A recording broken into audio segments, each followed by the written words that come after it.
driving the Supra, man. This thing is little, it's nimble, and it's ready to go. The problem is it's the elephant in the room, man. There's a lot of other brand in this, but the design is all Toyota. The kind of power is you know, Toyota's tuned this to what they wanted, not what the other brand wanted. They tuned it to how they wanted it.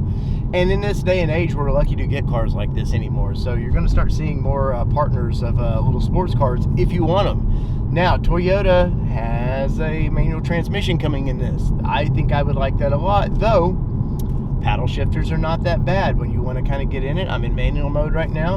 You got full control this way. Look, shift it down. We're in third.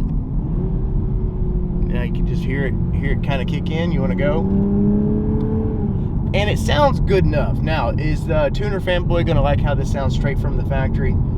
Probably not, but that's okay. I'm not tuner fanboy anymore. I've kind of grown up, and I want a fast, fun vehicle like the tuner scene, but I'm okay with it being a little more refined than what the maybe the younger generation wants. Though this thing is definitely made to hit the track.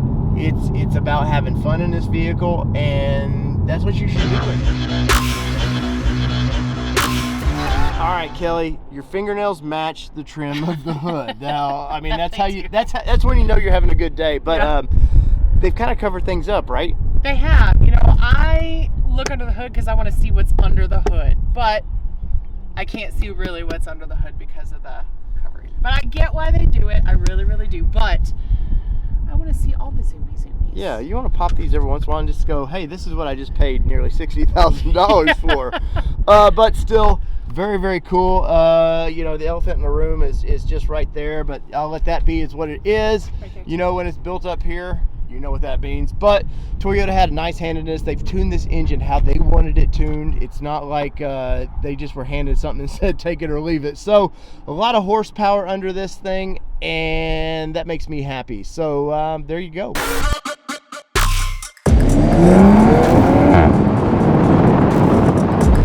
Mama Bear, we're at a racetrack.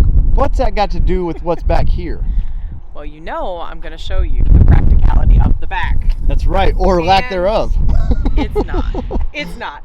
Did you really think there was going to be any room back there? I didn't. I will say there's a little bit more than I expected, to be honest with you, with this vehicle. But, I mean, it's practical-ish. I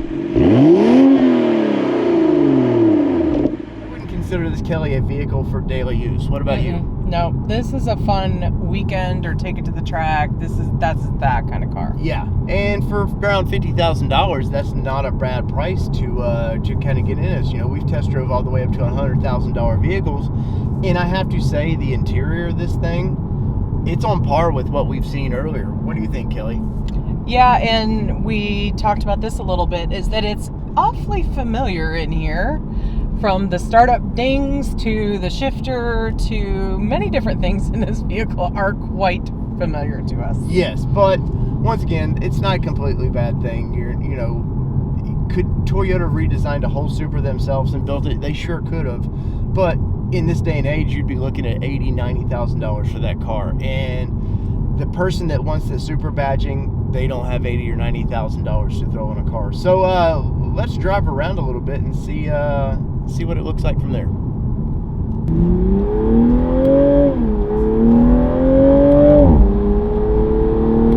Look at these big lights. I like the attention to detail. All the red in there. They didn't have to do that. The LEDs alone look really, really cool. The big wheels on this thing, man. Let's see. We've got Michelin Pro Sports on this thing, Super Pro Sports on this thing, and they look great. The interior of this vehicle is what you would expect in a nice car. Now, listen that shut. Now, is this thing the most practical vehicle in the world? No, it's not whatsoever the most practical vehicle in the world, but who cares? It says Supra, and that's good enough for me. A car like this too, Kelly, is not going to be the quietest thing. As far as you're going to hear some road noise. Oh, for sure. We're on a pretty rough road, which is actually pretty good to do this kind of a test on, is because you get a sense for this car what it's made to do. You know, this thing is not. It's not a car that's made to, I don't know, I just don't see it as a daily used car. I know a younger generation will use this as a daily used car, but I think for us, I don't see it that way. Where yeah, are you it at? just doesn't have the cushion that we would want in a daily driver Right. for us. I think more in line. We would be more in line with BMW or Lexus, something like that. But that's not to say this car isn't for someone. Right. You know, that a single person that just kind of is like, you know what? I need the zoomies, you know? Every once in a while I need to get into a car and just have some fun. And I think that's who this is for. Or it's for the older person that just, they got enough money, they go buy it, they store it in their garage, and you know, they sell it in 7 years and it's got like 5,000 miles on it. Right. It's somebody who wants a true toy. Sporty, I have to say the tackiness is great. The steering, everything, I feel comfortable in this thing. I know it's a little tight. You think the cabin might be just a little bit tight for you. Yeah. I think if you're going to the office, you can throw your bag over here, whatever you got, and you're fine. I think it's workable. Yeah, and this is truly only a two-seater. Like, there are no other seats here. This is 2 seat belts and that's it.